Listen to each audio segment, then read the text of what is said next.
সামনেই তোমাদের টেস্ট পরীক্ষা, আর এই পরিস্থিতিতে দাঁড়িয়ে তোমাদের সঠিক একটা গাইডের প্রয়োজন। তাই তোমাদের প্রত্যেকের সাহায্যের কথা মাথায় রেখে আজকের এই ভিডিওতে আমি তোমাদের সঙ্গে উচ্চ মাধ্যমিক সংস্কৃত সাবজেক্টের একটি স্কুলের টেস্ট পরীক্ষার মডেল একটি কোশ্চেন পেপার তোমাদের সামনে শেয়ার করব। তো সেই মডেল কোশ্চেন পেপারটি থেকে সম্পূর্ণ এমসিকিউ ভাগটির আমি উত্তরও বলে দেবো এবং এসএকিউ এবং বড় প্রশ্নগুলোকে তোমাদের সামনে দেখিয়ে দেবো। কোনো প্রশ্নের উত্তর যদি পেতে অসুবিধা হয় তো অবশ্যই কমেন্টে লিখে জানিও পরবর্তী ভিডিওতে, কিংবা কমেন্ট বক্সে অবশ্যই আমি উত্তর দিয়ে দেওয়ার চেষ্টা করব।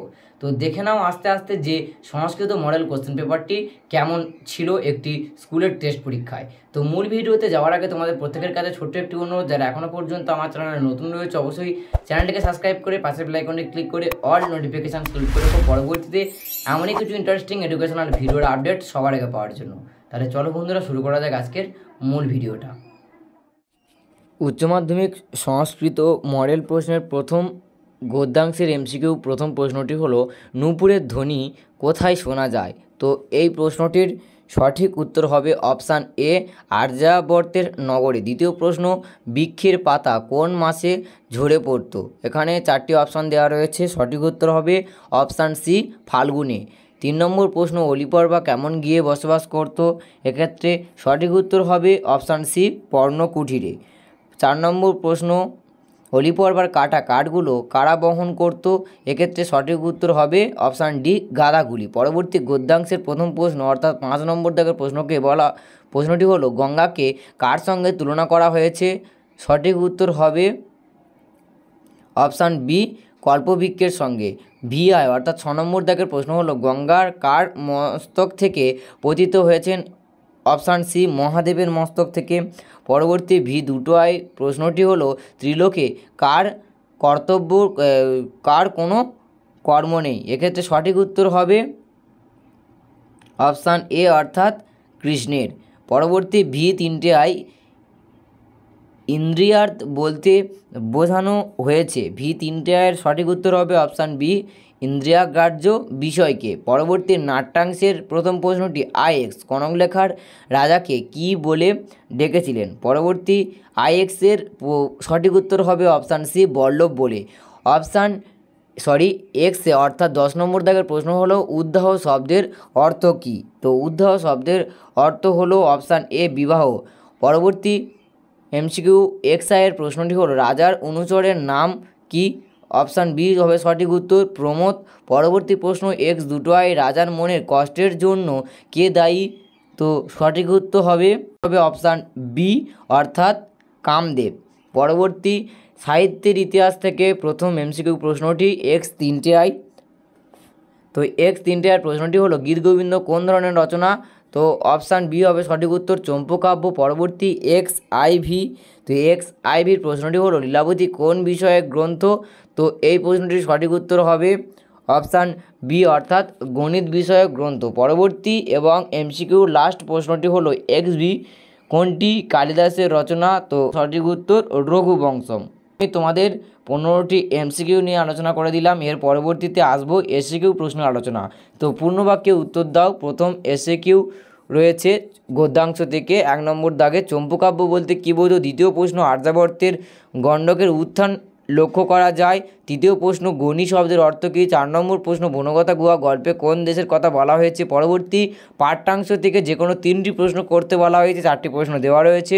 প্রশ্নগুলি হলো, 5 নম্বর দাগের প্রশ্ন, গঙ্গার একটি ভ্রমণ স্রষ্টা। পরবর্তী ভিআইয়ের প্রশ্নটি হলো, গঙ্গার অবস্থান কোথায় কোথায়? পরবর্তী ভি2i প্রশ্ন, শ্রীমদ্ভগবদ্গীতার কে কার উদ্দেশ্যে উপদেশ প্রদান করেছিলেন? পরবর্তী প্রশ্ন ভি3i প্রাকৃতিক গুণগুলি কি? পরবর্তী নাট্যাংশ থেকে 3টি প্রশ্ন করতে বলা হয়েছে, 4টি প্রশ্ন দেওয়া রয়েছে। প্রশ্নগুলি হলো, আইএক্সের দাগের প্রশ্ন, রাজার মনের কষ্টের জন্য কে দায়ী? পরবর্তী এক্সের দাগের প্রশ্ন, ইন্দ্রবর্মার কোন ঋতুতে বিবাহ হওয়ার কথা ছিল?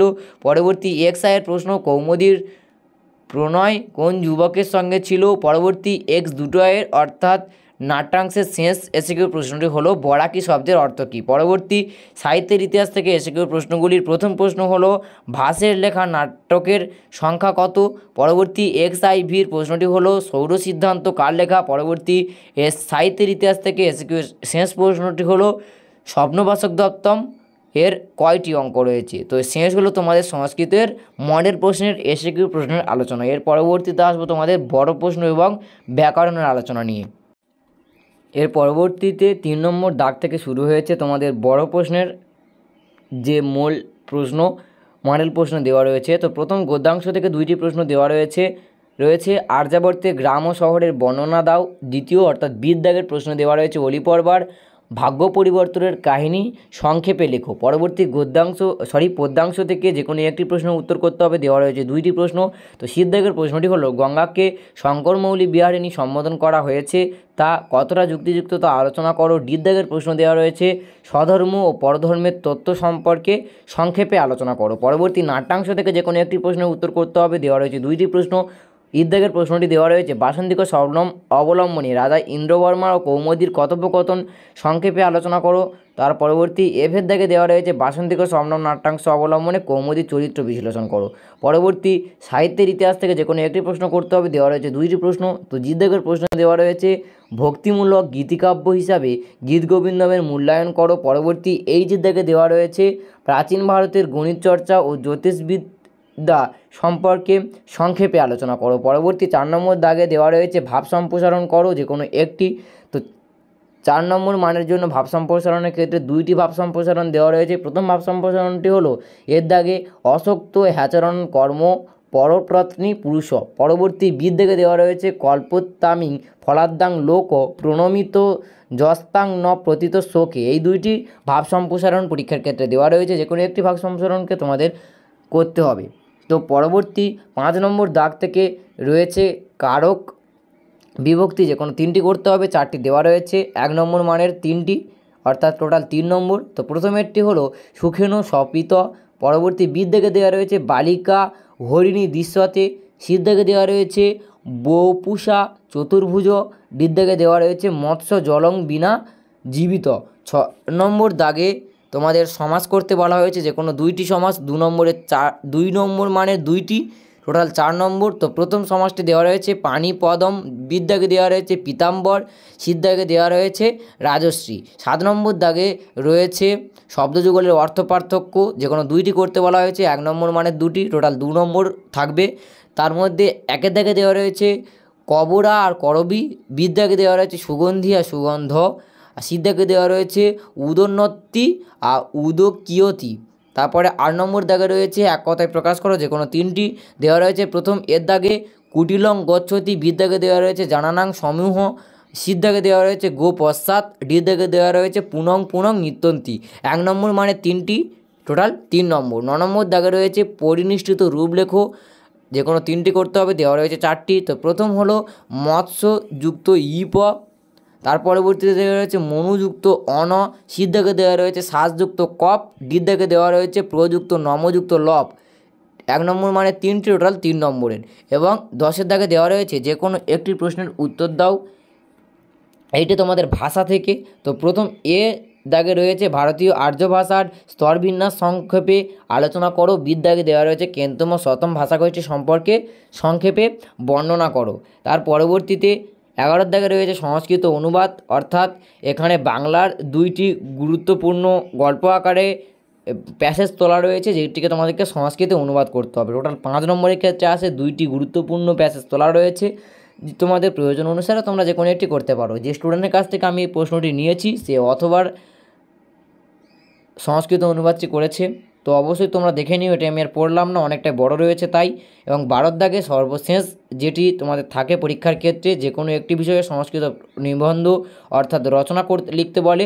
এখানে দেওয়া রয়েছে এর দাগে মম প্রিয় কবি আদর্শ পুরুষ। এবং বিদ্যাগে রয়েছে তব প্রিয় ঋতু। এবং সিদ্ধাগে রয়েছে ছাত্র জীবন। তো 5 নম্বর মানের জন্য 4টি দেওয়া রয়েছে, যে কোনো একটি তোমাদের পরীক্ষার ক্ষেত্রে লিখতে হবে। তো অবশ্যই তোমরা মডেল প্রশ্নপত্রটিকে খুব ভালোভাবে ফলো করো, পরীক্ষার ক্ষেত্রে অবশ্যই উপকৃত হবে। এটি একটি স্কুলের টেস্ট পরীক্ষার প্রশ্নপত্র। তো হয়তো তোমাদের স্কুলে এমন একটি প্রশ্ন পরীক্ষায় আসতে চলেছে। তো অবশ্যই এই মডেল সেটটিকে খুব ভালোভাবে প্র্যাকটিস করো, পরীক্ষার ক্ষেত্রে অবশ্যই উপকৃত হবে। আর কোন সাবজেক্টের মডেল কোশ্চেন পেপার নিয়ে তোমাদের সামনে আলোচনা করলে তোমরা উপকৃত হবে সেটিও কমেন্টে লিখে জানিও। তোমাদের মতামত অনুসারে, তোমাদের প্রয়োজন অনুসারে অবশ্যই আমি পরবর্তীতে ভিডিওতে মডেল কোশ্চেন পেপার নিয়ে আলোচনা করে দেবো। তো আজকে ভিডিওটা এই পর্যন্তই। দেখা হচ্ছে নতুন একটি দিন নতুন আরও কিছু গুরুত্বপূর্ণ ইন্টারেস্টিং এডুকেশনাল ভিডিওর সঙ্গে।